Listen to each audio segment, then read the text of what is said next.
पद्यपाठ 5 के 7वें पद का अब हम अध्ययन करेंगे। सबसे पहले उसका पठन करें। यक्ष उवाच धन्यानाम् उत्तमं किं स्वित् धनानां स्यात् किम् उत्तमं लाभानाम् उत्तमं किं स्यात् सुखानां स्यात् किम् उत्तमम्। अब इसका अन्वय देखें। यक्षः उवाच धन्यानाम् उत्तमं किं स्वित् अस्ति धनानाम् उत्तमं किं स्यात् लाभानाम् उत्तमं किं स्यात् तथा सुखानाम् उत्तमं किं स्यात्। अब उसके थोड़े शब्दार्थ देखें। धन्यानाम यानी भाग्यशालियों में अथवा तो धन्य लोगों में।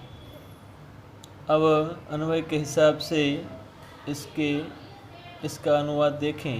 यक्षः उवाच यक्ष ने कहा धन्यानाम उत्तमं किं स्वित् अस्ति धन्य लोगों में उत्तम क्या है। धनानाम उत्तमं किं स्यात् धन संपत्ति में उत्तम क्या है। लाभानाम उत्तमं किं स्यात् लाभों में उत्तम क्या है। तथा सुखानाम उत्तमं किं स्यात् और सुखों में उत्तम क्या है। तो यही 4 सवाल जो हैं उसका 8वें पद के अंदर युधिष्ठिर के द्वारा सुंदर उत्तर दिया जाता है। उसका अध्ययन करें। युधिष्ठिर उवाच धन्यानाम् उत्तमं दाक्षं धनानाम् उत्तमं श्रुतं लाभानां श्रेष्ठम् आरोग्यं सुखानां तुष्टि उत्तमा। अब इसका अन्वय देखें। युधिष्ठिर उवाच धन्यानाम् उत्तमं दाक्षम् अस्ति धनानाम् उत्तमं श्रुतम् अस्ति लाभानाम् आरोग्यं श्रेष्ठम् अस्ति सुखानां तुष्टिः उत्तमा अस्ति। इसके थोड़े शब्दार्थ देखें।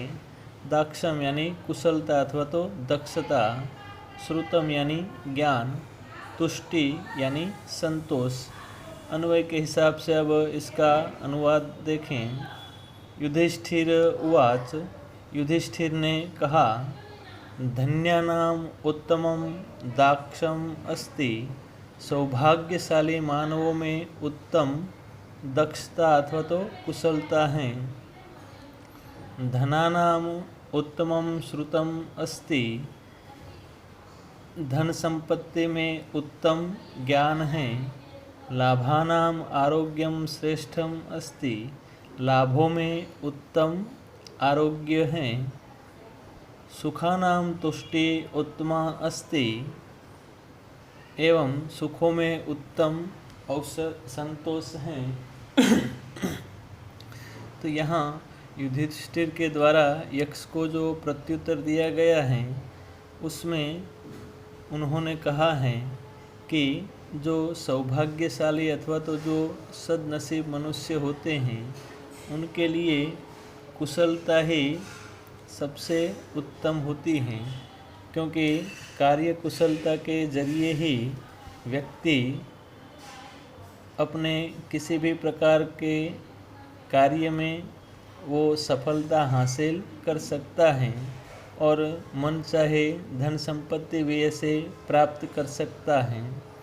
इसलिए जो सौभाग्यशाली मानव हैं उनके लिए दक्षता अथवा तो कुशलता ही सबसे उत्तम धन है। और आगे वो कहते हैं कि धन संपत्ति में सबसे उत्तम ज्ञान है, क्योंकि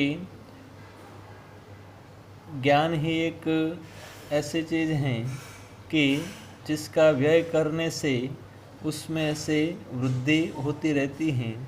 बाकी का जो धन है अथवा तो संपत्ति है उसको जैसे जैसे खर्च किया जाता है तो वो धीरे धीरे कम होने लगती है अथवा तो नष्ट भी हो सकती है। जबकि ज्ञान रूपी धन जो है वह मनुष्य के लिए जीवन के अंदर हर हमेशा से टिका रहता है। और आगे कहते हैं लाभानाम आरोग्यम श्रेष्ठम अस्ति, यानी लाभों में उत्तम आरोग्य है। तो यहाँ जीवन के अंदर सबसे श्रेष्ठ लाभ जो हैं वो युधिष्ठिर की दृष्टि से आरोग्य हैं। व्यक्ति यदि तंदुरुस्त नहीं है तो उसके पास चाहे कितनी भी धन संपत्ति क्यों न हो अथवा तो सुखोभोग के साधन क्यों न हो, वो उसको अच्छी तरह उपयोग में ला सकता नहीं है। इसीलिए युधिष्ठिर के हिसाब से आरोग्य ही सबसे उत्तम है। और अंत में कहते हैं कि सुखों में उत्तम संतोष है।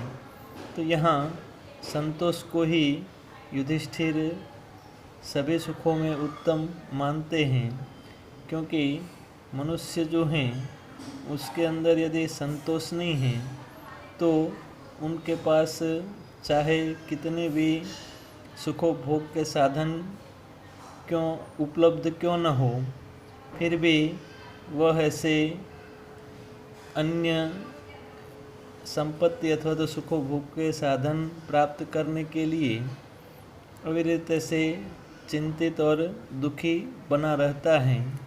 जब संतोष रूपी धन आता है तो ही उसको सच्चा सुख प्राप्त होता है। इसीलिए सबसे उत्तम संतोष ही है।